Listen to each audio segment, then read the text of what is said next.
I'd like to welcome everybody here, the senior leaders on stage, UDF leaders, our beloved workers from the Congress party and from UDF, brothers and sisters.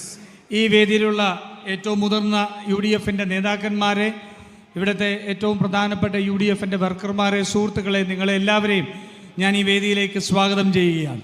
Thank you for coming to listen to us in this heat. ഇത്രയും ചൂടുള്ള ഒരു കാലാവസ്ഥയിൽ ഞങ്ങളെ കേൾക്കുന്നതിന് വേണ്ടി ഇവിടെ എത്തിയതിന് ഞാൻ പ്രത്യേകമായി നന്ദി പറയുന്നു. And thank you for the fantastic welcome that you gave us. അതുപോലെ തന്നെ നിങ്ങൾ ഇവിടെ എനിക്ക് നൽകിയ മനോഹരമായ ആ സ്വാഗതത്തിനും ഞാൻ നന്ദി പറയുന്നു. I'd also like to welcome our candidates, Madhu PG, Abhin Varki ji, Satish ji and Varghese MG. ഇവിടെ എത്തിയിരിക്കുന്ന സ്ഥാനാർത്ഥികൾ ശ്രീ മധുജി, അതുപോലെ തന്നെ ശ്രീ അബിൻ വർക്കി, സതീഷ് കൊച്ചുപറമ്പിൽ, Varghese MG. വർഗീസ് മാമൻ, എല്ലാവരെയും ഞാൻ സ്വാഗതം ചെയ്യുന്നു. They are 4 candidates. Please do support them and ensure that they go to the Vidhan Sabha. ഈ 4 സ്ഥാനാർത്ഥികളെയും നിങ്ങളുടെ പിന്തുണ ഉണ്ടാവണമെന്നും അവർ ഈ നിയമസഭയിൽ ഉണ്ടാകാൻ നിങ്ങൾ പ്രവർത്തിക്കണമെന്നും ഞാൻ അഭ്യർത്ഥിക്കുന്നു. Now I have a question for you. Swarnam Katatu Arappa. Swarnam Katatu Arappa.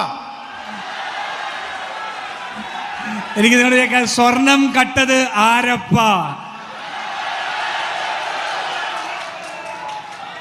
So it's very interesting because from this line you can understand the truth of the election in Kerala. നിങ്ങൾക്ക് ഈ ഒരൊറ്റ വരിയിൽ നിന്ന് ഈ തെരഞ്ഞെടുപ്പിന്റെ mood എന്താണെന്ന് കൃത്യമായി മനസ്സിലാവും. On the LDF side,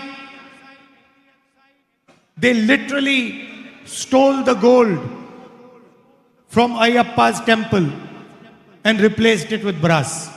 നമ്മുടെ LDFന്റെ ഭാഗത്തു നിന്ന് നോക്കിയാൽ ശബരിമലയെ അയ്യപ്പന്റെ ക്ഷേത്രത്തിൽ നിന്ന് അവർ അക്ഷരാർത്ഥത്തിൽ സ്വർണം കൊള്ളയടിക്കുകയും അവിടെ ചെമ്പ് കൊണ്ടുപോയി വെക്കുകയും ചെയ്തു. And on the other side, the person who talks about temples and God in every single speech suddenly forgot temple and God when he came to Kerala. അതേസമയം മറുവശത്ത് നോക്കിയാൽ എല്ലാ രാഷ്ട്രീയ പ്രസംഗത്തിലും ക്ഷേത്രങ്ങളെക്കുറിച്ചും മതത്തെക്കുറിച്ചും പറയുന്ന ഒരാൾ കേരളത്തിലേക്ക് എത്തിയപ്പോൾ ആ ക്ഷേത്രത്തെക്കുറിച്ചും മതത്തെക്കുറിച്ചും മറന്നുപോയി. Wherever Mr. Narendra Modi goes, he gives long speeches about temples, God, religion. Narendra Modi എവിടെയെല്ലാം പോകുമോ അവിടെയെല്ലാം അദ്ദേഹം ക്ഷേത്രങ്ങളെക്കുറിച്ചും മതത്തെക്കുറിച്ചും ദൈവങ്ങളെക്കുറിച്ചും വലിയ പ്രസംഗങ്ങൾ നടത്തും. But when CPM leaders steal from one of Kerala's biggest temples, when they steal the gold and replace it with brass, when they insult the temple, when nothing is done to the people who steal the gold, Narendra Modi keeps quiet. പക്ഷേ കേരളത്തിലെത്തുമ്പോൾ ഇവിടുത്തെ CPM നേതാക്കന്മാർ ശബരിമലയെ അയ്യന്റെ സ്വർണം കൊള്ളയടിച്ച് അവിടെ അതിനെ ചെമ്പ് മാറ്റി വെച്ചതിനു ശേഷം കേരളത്തിലെത്തുമ്പോൾ അതിനെ സംബന്ധിച്ച് ഒരക്ഷരം ഈ നരേന്ദ്രമോദി മിണ്ടുന്നില്ല. He has to choose between God and supporting the left front, and he is choosing the left front. Imagine the man. അദ്ദേഹത്തിന് കേരളത്തിലെത്തുമ്പോൾ ഇടതുപക്ഷത്തെയാണോ അതോ ദൈവത്തെയാണോ ആരെയാണ് പിന്തുണയ്ക്കേണ്ടത് എന്നറിയ സംശയം ഉണ്ടാവും. അവസാനം അദ്ദേഹം ഇടതുപക്ഷ ജനാധിപത്യ മുന്നണിയെ ഇവിടെ പിന്തുണയ്ക്കും. He does not want a UDF government in Kerala. അദ്ദേഹത്തിന് കേരളത്തിൽ ഒരു UDFന്റെ ഗവൺമെന്റ് ഉണ്ടാകാൻ ഒരാഗ്രഹവുമില്ല. He knows that he can control the LDF government because of corruption. അദ്ദേഹത്തിന് കൃത്യമായി അറിയാം, കേരളത്തിൽ ഒരു LDFന്റെ ഗവൺമെന്റ് ഉണ്ടായാൽ അവരുടെ അഴിമതി കൊണ്ട് അവരെ നിയന്ത്രിക്കാൻ സാധിക്കുമെന്നറിയാം. And he knows that LDF can never challenge him in Delhi. അദ്ദേഹത്തിന് വളരെ കൃത്യമായി അറിയാം, ഇവിടുത്തെ LDFന് ഡൽഹിയിലുള്ള നരേന്ദ്രമോദി ഗവൺമെന്റിനെ വെല്ലുവിളിക്കാൻ സാധിക്കില്ല. So he understands that only the Congress party can defeat him in Delhi and across the nation. അതുകൊണ്ട് അദ്ദേഹം മനസ്സിലാക്കുന്നു ഡൽഹിയിൽ അദ്ദേഹത്തെ പരാജയപ്പെടുത്താൻ കോൺഗ്രസ് പാർട്ടിക്ക് മാത്രമാണ് സാധിക്കുക എന്ന് നരേന്ദ്രമോദി മനസ്സിലാക്കുന്നു. That is why he wants to strengthen the LDF in Kerala. അതുകൊണ്ടാണ് അദ്ദേഹത്തിന് കേരളത്തിലെ LDFനെ ശക്തിപ്പെടുത്തണം എന്ന് തോന്നുന്നത്. Whoever stands against the BJP is attacked. ആരൊക്കെ BJPക്കെതിരെ നിലകൊള്ളുന്നോ അവരെല്ലാം ആക്രമിക്കപ്പെടുകയാണ്.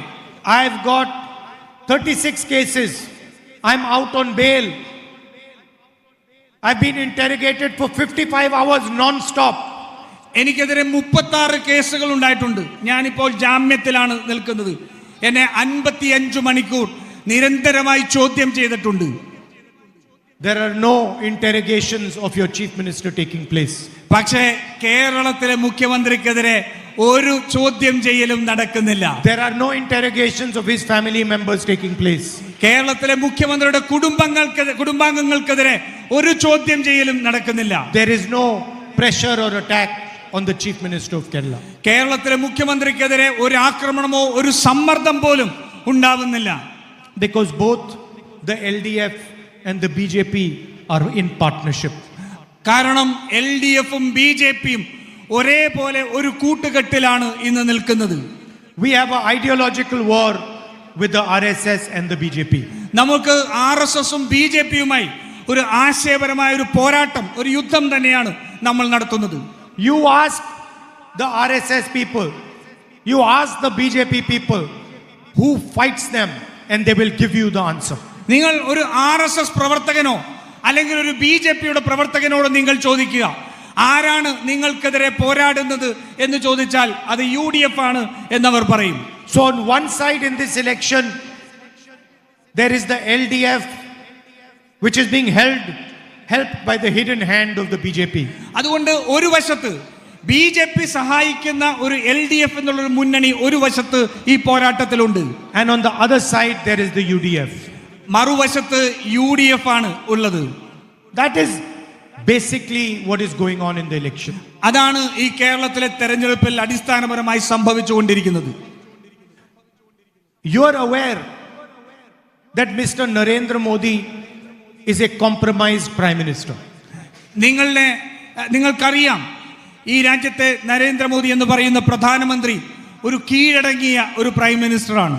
If you see the details of the US-India deal, you will find that no Indian prime minister could sign this deal unless he was compromised. നിങ്ങൾ ഇന്ത്യയും അമേരിക്കയും തമ്മിലുള്ള trade deal നിങ്ങൾ പരിശോധിച്ചാൽ ഇന്ത്യയിലെ ഒരു പ്രധാനമന്ത്രിക്കും അത്തരത്തിലൊരു കരാറിൽ ഒപ്പുവെക്കാൻ സാധിക്കുന്നില്ല എന്ന് മനസ്സിലാകും. He has opened the entire agricultural sector to American farmers. നമ്മുടെ ഈ രാജ്യത്തെ മുഴുവൻ കാർഷിക രംഗവും അദ്ദേഹം അമേരിക്കയ്ക്ക് വേണ്ടി ആ ഒരു ട്രേഡ് ഡീലിലൂടെ തുറന്നു കൊടുത്തിരിക്കുകയാണ്. He has given up our energy security to the Americans. നമ്മളുടെ ഊർജ മേഖല, ഊർജ സുരക്ഷ അദ്ദേഹം ഈ കരാറിലൂടെ കോംപ്രമൈസ് ചെയ്തിരിക്കുന്നു. Today India cannot buy oil from who it wants. ഇന്ന് ഇന്ത്യക്ക് നമ്മൾ ആഗ്രഹിക്കുന്ന രാജ്യത്ത് നിന്ന് എണ്ണ വാങ്ങാൻ കഴിയാത്ത അവസ്ഥയാണ്. It has to take permission to buy oil. നമുക്ക് എണ്ണ വാങ്ങണമെങ്കിൽ നമ്മൾ അനുമതി മേടിക്കണം. Prime Minister has also committed to Mr. Trump that he will buy 9 lakh crores of American products every year. അതേ നരേന്ദ്രമോദി നേരത്തെ പറഞ്ഞു 9 ലക്ഷം കോടി രൂപയുടെ അമേരിക്കയുടെ ഉൽപ്പന്നങ്ങൾ ഇവിടെ കൊണ്ടുവരും എന്നാണ് അദ്ദേഹം പറഞ്ഞത്. Imagine the result of this on our small and medium industry. ആ കരാറിലുള്ള ഇത് കാരണം നമ്മുടെ ചെറുകിട വ്യവസായത്തിലും ചെറുകിട വ്യാപാര രംഗത്തും ഉണ്ടാകാൻ പോകുന്ന ഒരു ദുരന്തം എന്താണെന്ന് മനസ്സിലാക്കണം. He has handed over India's entire data to the United States. They can use it and they can store it wherever they want. ഇന്ത്യയുടെ മുഴുവനായിട്ടുള്ള ഡാറ്റയും അമേരിക്കയ്ക്ക് അടിയറ വെച്ചിരിക്കുകയാണ്, വിൽപ്പന നടത്തിയിരിക്കുകയാണ്. അവർക്ക് എവിടെയാണോ അത് ശേഖരിക്കേണ്ടത്, അവർക്ക് എവിടെയാണോ അത് വെക്കേണ്ടത്, അവരുടെ ഇഷ്ടാനുസരണം അത് ചെയ്യാം. And the only reason he has done this is because he has been compromised by the United States and by President Trump. അതിന്റെ ചെയ്യുന്നതിന്റെ ഒരേ ഒരു കാരണം ഇന്ത്യയുടെ പ്രധാനമന്ത്രി ഡൊണാൾഡ് ട്രംപ് എന്ന് പറയുന്ന അമേരിക്കൻ പ്രസിഡന്റിന് മുമ്പിൽ കീഴടങ്ങിയിരിക്കുന്നു എന്നുള്ളത് കൊണ്ടാണ്. President Trump insults the Prime Minister of India, publicly says that he can destroy Narendra Modi's career and Narendra Modi keeps quiet. അമേരിക്കയുടെ പ്രസിഡന്റ് പരസ്യമായിട്ട് ഇന്ത്യയുടെ പ്രധാനമന്ത്രിയെ അധിക്ഷേപിക്കുകയാണ്. അദ്ദേഹം പരസ്യമായി പറയുന്നു, എനിക്ക് നരേന്ദ്രമോദിയുടെ ജീവിതം അല്ലെങ്കിൽ രാഷ്ട്രീയ ജീവിതം തകർക്കാൻ കഴിയും എന്ന് പറയാൻ. പക്ഷേ അദ്ദേഹം നിശബ്ദനാണ്. And the reason is in the Epstein files. അതിന്റെ കാരണം എപ്സ്റ്റീൻ ഫയലുകളിലാണ് കിടക്കുന്നത്. There are 3.5 million Epstein files that have not been released. America is using that as a threat against our Prime Minister. ഏകദേശം 35 ലക്ഷത്തോളം എപ്സ്റ്റീൻ ഫയലുകൾ ഇനിയും പുറത്തു വിട്ടിട്ടില്ലാത്ത ഫയലുകളുണ്ട്. America അത് ഉപയോഗിച്ചുകൊണ്ട് നരേന്ദ്രമോദിയെ ഭീഷണിപ്പെടുത്തുകയാണ്. And the second issue is Mr. Adani.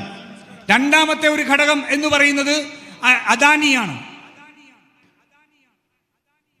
Donald Trump understands that the entire BJP financial architecture is linked to Mr. Adani. Donald ട്രംപിന് വളരെ കൃത്യമായി അറിയാം ബിജെപിയുടെ മുഴുവനായിട്ടുള്ള സാമ്പത്തിക സ്രോതസ്സും അദാനിയുമായി ബന്ധപ്പെട്ട് കിടക്കുന്നതാണ്. Don't think that Mr. Adani gets ports, airports, cement, infrastructure, companies for free. നമ്മൾ ഒരിക്കലും വിചാരിക്കരുത് അദാനിക്ക് ഈ രാജ്യത്തെ വിമാനത്താവളങ്ങൾ, ഈ രാജ്യത്തെ തുറമുഖങ്ങൾ, ഈ രാജ്യത്തെ അടിസ്ഥാന സൗകര്യങ്ങൾ ലഭിക്കുന്നത് സൗജന്യമായിട്ടാണ് എന്ന് വിചാരിക്കരുത്. Adani is not an ordinary company. It is a financial structure. Adani ഒരു സാധാരണമായ ഒരു കമ്പനിയെ പോലെയല്ല, മറിച്ച് ഒരു സമ്പദ്ഘടന തന്നെയാണ്. And everybody knows the relationship between Mr. Adani and Mr. Modi.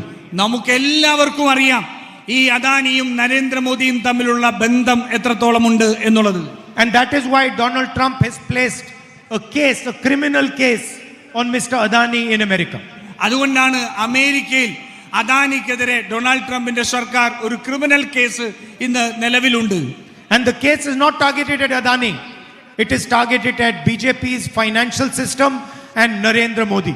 അത് കേവലം അമേരിക്കയിലുള്ള കേസ് കേവലം അദാനിക്കെതിരെ മാത്രമല്ല, മറിച്ച് അത് BJPയുടെ ഒരു സമ്പദ്ഘടനയും അദ്ദേഹത്തിന്റെ അഴിമതിയെയും കൂടി ലക്ഷ്യമിട്ടുകൊണ്ടുള്ളതാണ്. These are the two reasons why Narendra Modi signed the US deal. അതുകൊണ്ടാണ് ഈ രണ്ട് ഘടകങ്ങൾ കൊണ്ടാണ് നരേന്ദ്രമോദി അമേരിക്കയുമായിട്ടുള്ള വ്യാപാര കരാർ ഒപ്പിട്ടത്. And you saw with your own eyes when I started to raise these points in Parliament.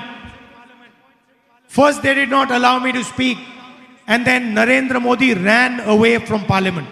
നിങ്ങൾ നേരിൽ കണ്ടതാണ്.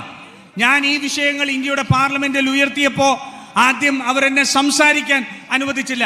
അതിനുശേഷം നരേന്ദ്രമോദി ആ പാർലമെന്റിൽ തന്നെ പുറത്തേക്ക് പോയി. But nobody can run away from the truth.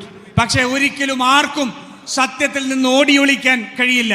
And Mr. Narendra Modi is going to face the truth.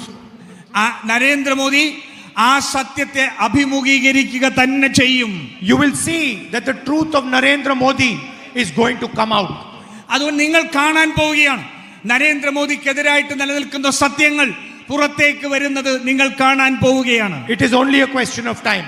അത് കേവലം സമയത്തിന്റെ മാത്രം ഒരു പ്രശ്നമാണ്. അത് വന്നുകൊണ്ട് തന്നെ ഇരിക്കും. The same way Narendra Modi is controlled by Donald Trump, Kerala Chief Minister is controlled by Narendra Modi. നരേന്ദ്രമോദിയെ അമേരിക്കൻ പ്രസിഡന്റ് ഡൊണാൾഡ് ട്രംപ് എങ്ങനെയാണോ നിയന്ത്രിക്കുന്നത് അതേ രീതിയിൽ തന്നെ കേരളത്തിന്റെ മുഖ്യമന്ത്രി പിണറായി വിജയനെ നരേന്ദ്രമോദിയും നിയന്ത്രിക്കുകയാണ്. You ask any left front worker if the current government in Kerala is truly a left government. നിങ്ങൾ കേരളത്തിലെ ഇടതുപക്ഷ പ്രവർത്തകരായിട്ടുള്ള ആരോടെങ്കിലും ചോദിക്കുക, ഇന്ന് നിലനിൽക്കുന്ന LDF സർക്കാരിൽ ഇടത് മൂല്യങ്ങൾ ഉണ്ടോ എന്ന് ചോദിക്കുക. Honest LDF workers will tell you no. It is a corporate government. It helps corporates. It does not protect farmers. It does not protect workers. It does not protect labor. സത്യസന്ധരായ ഇടതുപക്ഷ പ്രവർത്തകർ പറയും ഇല്ല, അത് ഇടതുപക്ഷത്തെ പ്രതിനിധാനം ചെയ്യുന്നില്ല, ഈ രാജ്യത്തെ തൊഴിലാളികളെ പ്രതിനിധാനം ചെയ്യുന്നില്ല, ഇവിടുത്തെ കർഷകരെ പ്രതിനിധാനം ചെയ്യുന്നില്ല എന്നുള്ളവർ പറയും. I want to ask rubber farmers of Kerala, what protection have you got from the LDF government? ഞാൻ ഇവിടുത്തെ റബ്ബർ കർഷകരോട് ഞാൻ ചോദിക്കാൻ ആഗ്രഹിക്കുന്നു, നിങ്ങൾക്ക് ഈ ഇടതുപക്ഷ ഗവൺമെന്റിന്റെ ഭാഗത്തു നിന്ന് എന്ത് സംരക്ഷണമാണ് ലഭിച്ചിട്ടുള്ളത്? What happened to the protection, to the subsidies, to the compensation that the UDF government used to pay the farmers of Kerala, the rubber farmers of Kerala? ഈ കേരളത്തിലെ റബ്ബർ കർഷകർക്ക് UDFന്റെ ഗവൺമെന്റ് നൽകിയിരുന്ന സബ്സിഡികൾ, അവർക്ക് നൽകിയിരുന്ന സംരക്ഷണം, അവർക്ക് നൽകിയിരുന്ന നഷ്ടപരിഹാരം എന്തു സംഭവിച്ചു എന്ന് നിങ്ങൾ LDF സർക്കാരിനോട് ചോദിക്കണം. The left front has exposed the farmers of Kerala to the market. ഈ കേരളത്തിലെ LDF സർക്കാർ വ്യവസായത്തിലെ ആ മാർക്കറ്റിലെ വ്യതികൾക്കനുസരിച്ച് റബ്ബർ കർഷകരെ അവരുടെ മുന്നിലേക്ക് എറിഞ്ഞു കൊടുക്കുകയാണ് ചെയ്തത്. The UDF government will protect the rubber farmers and other farmers of Kerala. UDF government കേരളത്തിലെ റബ്ബർ കർഷകരുടെ താൽപര്യങ്ങൾ സംരക്ഷിക്കുമെന്ന് ഉറപ്പു തരികയാണ്. We will ensure that they are compensated when the prices go against them. അവർക്ക് ഈ മാർക്കറ്റിലെ വില അവർക്കെതിരായിട്ട് മാറുമ്പോൾ അവർ സംരക്ഷിക്കപ്പെടുമെന്നും അവർക്ക് നഷ്ടപരിഹാരം ലഭ്യമാക്കുമെന്നും ഞങ്ങൾ ഉറപ്പു നൽകുകയാണ്.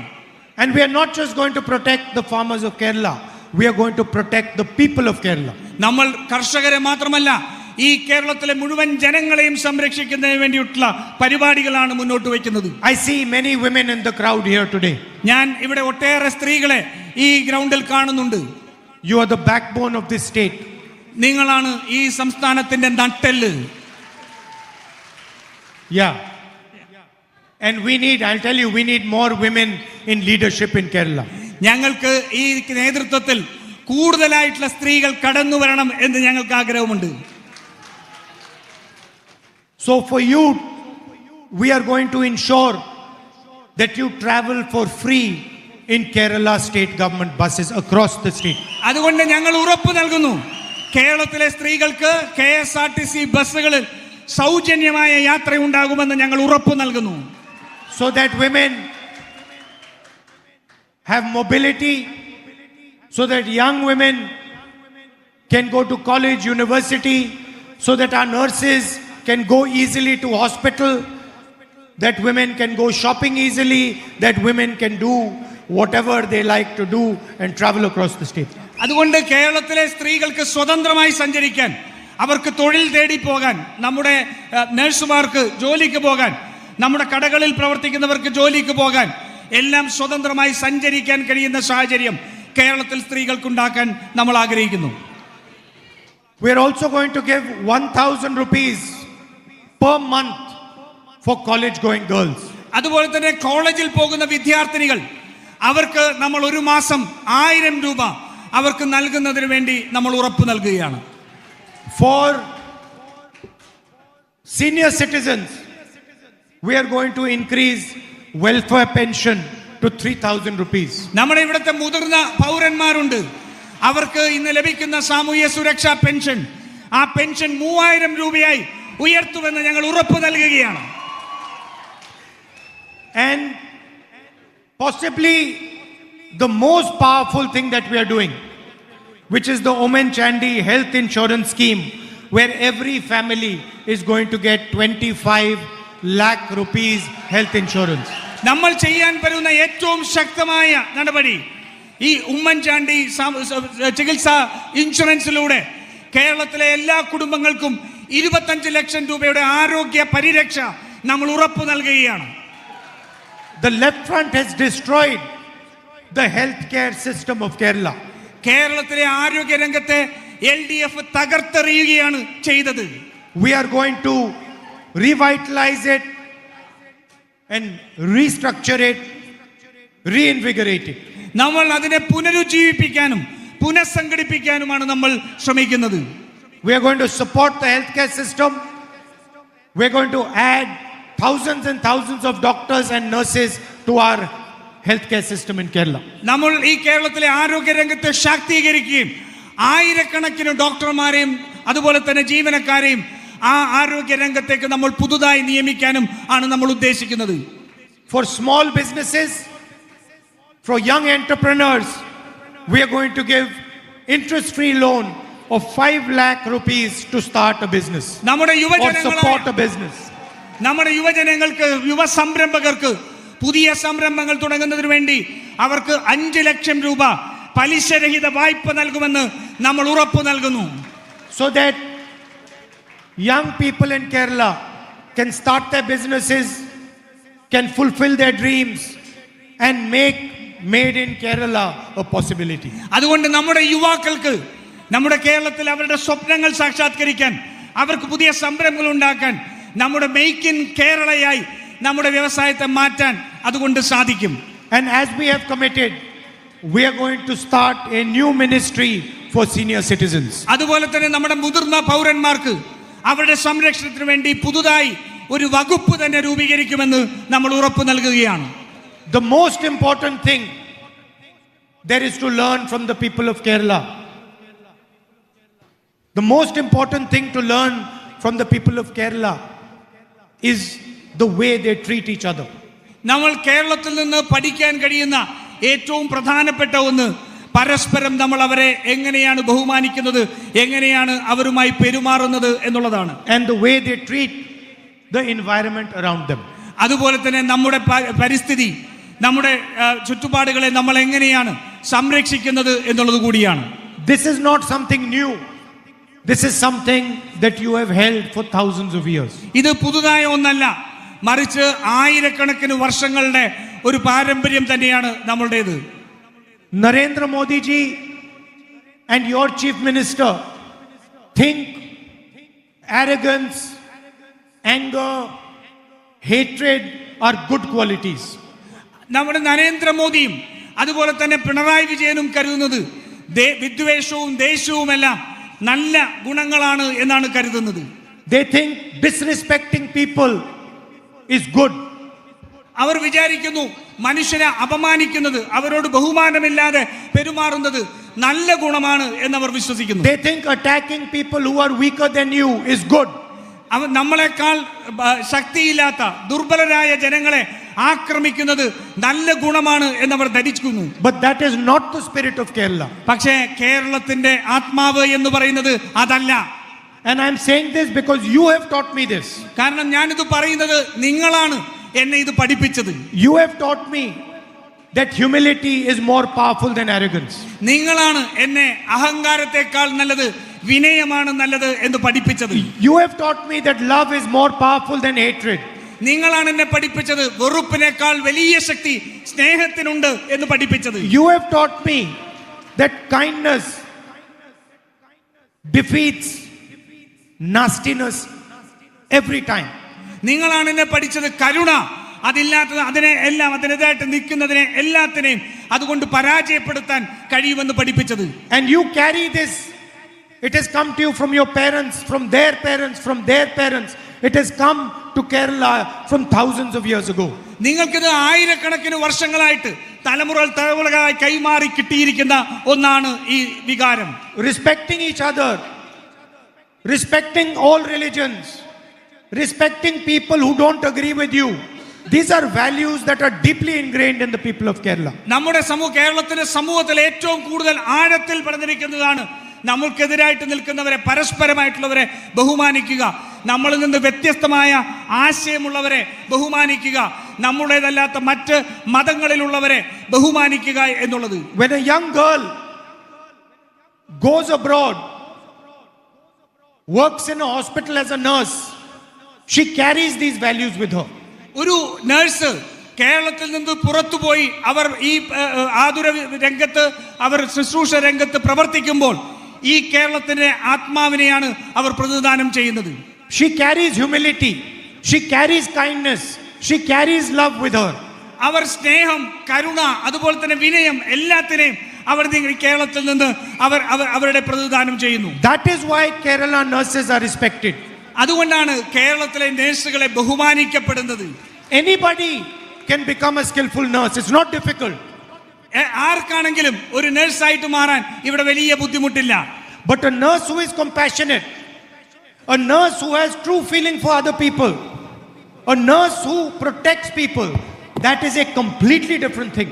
പക്ഷേ സ്നേഹത്തോടെ കാരുണ്യത്തോടെ മറ്റു ആൾക്കാരെ സംരക്ഷിക്കുന്ന മനസ്സോടുകൂടി പ്രവർത്തിക്കുന്നവർക്ക് നഴ്സുമാർക്ക് വലിയ ബഹുമാനം ലഭിക്കും. I'm telling you my personal experience. My mother is sick in a hospital right now. I've come to Kerala. I've left my mother in the care of Kerala's nurses. ഞാൻ എൻ്റെ അനുഭവത്തിൽ നിന്നാണ് പറയുന്നത്. എൻ്റെ അമ്മ സുഖമില്ലാതെ ഇപ്പോഴും ആശുപത്രിയിലാണ്. ഞാനിപ്പോൾ കേരളത്തിൽ വരുമ്പോൾ എൻ്റെ അമ്മയെ പരിചരിക്കുന്നത് ഈ കേരളത്തിൽ നിന്നുള്ള നഴ്സുമാരാണ്. I know without any doubt that they will look after her. എനിക്ക് ഒരു സംശയവുമില്ല, അവർ എൻ്റെ അമ്മയെ പരിപൂർണമായി സംരക്ഷിക്കും എന്നുള്ള കാര്യത്തിൽ എനിക്ക് യാതൊരു സംശയവുമില്ല. I know they will be kind. I know they will be kind. എനിക്കറിയാം അവർ കാരുണ്യത്തോടു കൂടിയായിരിക്കും എൻ്റെ അമ്മയെ സംരക്ഷിക്കുന്നത്. And that is important in life. അതാണ് ജീവിതത്തിൽ ഏറ്റവും പ്രധാനപ്പെട്ടത്. And your chief minister should have these values. നമ്മുടെ മുഖ്യമന്ത്രിക്ക് ആ മൂല്യങ്ങൾ ഉണ്ടാവണമായിരുന്നു. The prime minister should have these values. രാജ്യത്തിന്റെ പ്രധാനമന്ത്രിക്ക് ആ കരുണയുടെ മൂല്യങ്ങൾ ഉണ്ടാവണമായിരുന്നു. Because these are the values of our country. കാരണം ഇത് ഈ രാജ്യത്തിന്റെ മൂല്യങ്ങൾ തന്നെയാണ്. This is the strength of our country. അതാണ് നമ്മുടെ രാജ്യത്തിന്റെ കരുത്ത്. When a person from any religion can walk comfortably in Kerala, can feel secure in Kerala, this is something that we should be really proud of. ഈ നാട്ടിൽ കേരളത്തിൽ ഒരു മനുഷ്യന് ഭയരഹിതമായി നടക്കാൻ കഴിയുമെങ്കിൽ, ഏതു മതത്തിൽപ്പെട്ടവനും ഭയരഹിതമായി നടക്കാൻ കഴിയണമെങ്കിൽ അതാണ് നമ്മുടെ നാടിന്റെ കരുത്ത്. That is what all our religions say. That is what the great leaders of Kerala has always said. അതുമാണ് നമ്മുടെ എല്ലാ മതങ്ങളും ഞങ്ങളെ പഠിപ്പിക്കുന്നത്. Narayana Guru did not say kill people, hurt people, be arrogant. He said be humble, be compassionate, be loving. Narayana Guru ഒരിക്കലും മനുഷ്യനെ അപമാനിക്കണമെന്ന് പറഞ്ഞിട്ടില്ല. അവരോട് അഹങ്കാരത്തോടു കൂടി പെരുമാറണം എന്ന് പറഞ്ഞിട്ടില്ല. മറിച്ച് കരുണയോടും സ്നേഹത്തോടും കൂടി പെരുമാറണം എന്നാണ് അദ്ദേഹം പഠിപ്പിച്ചിട്ടുള്ളത്. And that is the type of government that the UDF wants to give Kerala. അങ്ങനെ ഒരു ഗവൺമെന്റിനെയാണ്, ഒരു സർക്കാരിനെയാണ് കേരളത്തിൽ UDF ഉണ്ടാക്കാൻ വേണ്ടി ആഗ്രഹിക്കുന്നത്. A government that protects the people, listens to the people. ജനങ്ങളെ സംരക്ഷിക്കുന്ന, അവരെ കേൾക്കുന്ന ഒരു ഗവൺമെന്റിനെ UDF ഗവൺമെന്റ് ആക്കണം. Everybody makes mistakes. എല്ലാവർക്കും അവർക്ക് പറയാനുള്ളത് എല്ലാവരെയും കേൾക്കാൻ കഴിയുന്ന ഒരു government. A government that is ready to accept its mistakes. ഒരു സർക്കാർ അവരുടെ തെറ്റുകൾ അംഗീകരിക്കാൻ കഴിയുന്ന ഒരു സർക്കാർ. Most important, a government that respects and listens to every single person in Kerala. ഏറ്റവും പ്രധാനപ്പെട്ടത് കേരളത്തിലെ ഓരോ മനുഷ്യനെയും ബഹുമാനിക്കുകയും കേൾക്കാനും കഴിയുന്ന ഒരു സർക്കാർ കേരളത്തിൽ ഉണ്ടാവണം. We are going to go through a very difficult time. നമ്മൾ ഒരു വലിയ വിഷമഘട്ടത്തിലൂടെയാണ് നമ്മൾ പോകാൻ തുടങ്ങുന്നത്. You see what is going on in the Middle East. നമ്മൾ മിഡിൽ ഈസ്റ്റിൽ നടന്നുകൊണ്ടിരിക്കുന്നത് എന്താണ് എന്ന് നമ്മൾ മനസ്സിലാക്കണം. There is an economic earthquake that is coming. നമ്മുടെ ഒരു സാമ്പത്തിക ഭൂമി കുലുക്കം പോലെ ഒന്നാണ് വന്നുകൊണ്ടിരിക്കുന്നത്. It is visible. Fuel prices, petrol prices are going to skyrocket. നമ്മൾക്കത് കാണാൻ കഴിയും. ഈ രാജ്യത്തെ ഊർജത്തിന്റെ, പെട്രോളിന്റെയും ഡീസലിന്റെയും ഉൾപ്പെടെയുള്ള വിലക്കയറ്റം ഉണ്ടാകാൻ പോകുന്നത് നമുക്ക് കാണാൻ കഴിയും. I want to ask Narendra Modi and your chief minister, what actions have you taken to protect the people of Kerala and the people of India from this earthquake that is coming? ഞാൻ ചോദിക്കാൻ ആഗ്രഹിക്കുന്നത്, ഇത്രയും വലിയ ഒരു പ്രശ്നമുണ്ടാകുമ്പോൾ ഈ രാജ്യത്തിന്റെ പ്രധാനമന്ത്രിയും കേരളത്തിന്റെ മുഖ്യമന്ത്രിയും ജനങ്ങളെ അതിൽ നിന്ന് സംരക്ഷിക്കുന്നതിന് വേണ്ടി എന്ത് നടപടിയാണ് എടുത്തിട്ടുള്ളതെന്ന് ചോദിക്കാൻ ആഗ്രഹിക്കുകയാണ്. In these difficult times we need leaders who listen. നമുക്ക് ഏറ്റവും ഇത്തരത്തിലുള്ള വിഷമഘട്ടത്തിലാണ് നമുക്ക് ഈ സർക്കാരിനെ ആവശ്യം. Who are sensitive, who are compassionate, who believe in other human beings, not only in themselves. അവർക്ക് കരുണയോടുകൂടി കാണുന്ന, ഇതിനെ മറ്റുള്ളവരെ പരിഗണിക്കുന്ന, അതിന് പരിഹാരമുണ്ടാക്കുന്ന ആൾക്കാരെ നമുക്ക് ആവശ്യം. And that is really what this election is about. അതാണ് ഈ തെരഞ്ഞെടുപ്പ് ഏറ്റവും പ്രധാനപ്പെട്ടത്. അത് സംബന്ധിച്ച ചോദ്യം തന്നെയാണ്. You have come here today to listen to me in this heat. നിങ്ങൾ ഇന്ന് ഇത്രയും വലിയൊരു ചൂടിൽ ഇവിടെ ഇത്രയും പേര് ഇവിടെ എത്തിച്ചേർന്നിട്ടുണ്ട്. Thank you very much for coming. നിങ്ങളോട് ഞാൻ നന്ദി രേഖപ്പെടുത്തുന്നു. And all my love to everybody. നിങ്ങളോട് എല്ലാവരോടുമുള്ള സ്നേഹം ഞാൻ പറയുന്നു. നന്ദി.